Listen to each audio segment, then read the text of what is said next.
இந்த வருஷம் கார்த்திகை தீபத்துக்கு இந்த மாதிரி தீபம்லாம் கொஞ்சம் ஆன்லைனில் ஆர்டர் பண்ணி வாங்கியிருந்தேன். தண்ணி ஊற்றினா எரிய மாதிரி தீபம்லாம்.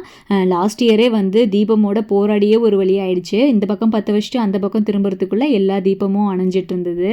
ஸோ அதுவே ரொம்ப கஷ்டமாக இருந்தது. சரி இந்த வாட்டி இந்த மாதிரி தீபம் வந்து வாங்கிக்கலாம், தண்ணி ஊற்றினா எரியிற மாதிரி தீபம் அப்படின்னு சொல்லிட்டு வாங்கியிருந்தேன். மீஷோவில் தான் ஆர்டர் பண்ணி வாங்கினேன். 12 பீஸ் மொத்தம். பட் அதில் வந்து 2 பீஸ் வந்து டேமேஜாக தான் வந்திருந்தது. 3 வீக்ஸ் முன்னாடியே வாங்கிட்டேன். பட் இருந்தாலும் இன்னும் ரிட்டன் போட்டு இன்னும் திரும்ப வர்றது லேட் ஆகும் அப்படின்னு சொல்லிட்டு அதையே வந்து யூஸ் பண்ணிட்டேன்.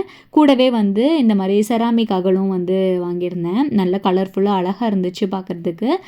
இதுலேயுமே வந்து ஒரு பீஸ் வந்து டேமேஜாக தான் வந்துருந்துச்சு. சரி இருந்தாலும் பரவாயில்ல அப்படின்னு சொல்லிட்டு வச்சுக்கிட்டேன். ஈவினிங் பரணி தீபம் ஏற்றுறதுக்கு இதுலேருந்து ஒரு 5 பீஸ் எடுத்து தான் வந்து யூஸ் பண்ணியிருந்தேன். பார்க்கவே நல்ல கலர்ஃபுல்லாக இருந்தது. அப்புறம் வெளியே தீபம் ஏற்றுறதுக்கு அந்த வாட்டர் தீபத்துலேருந்து தான் எடுத்து யூஸ் பண்ணேன். நல்ல வேளை அது இருக்கவும் யூஸ்ஃபுல்லாக இருந்தது. அன்றைக்கெல்லாம் செம்ம மழை.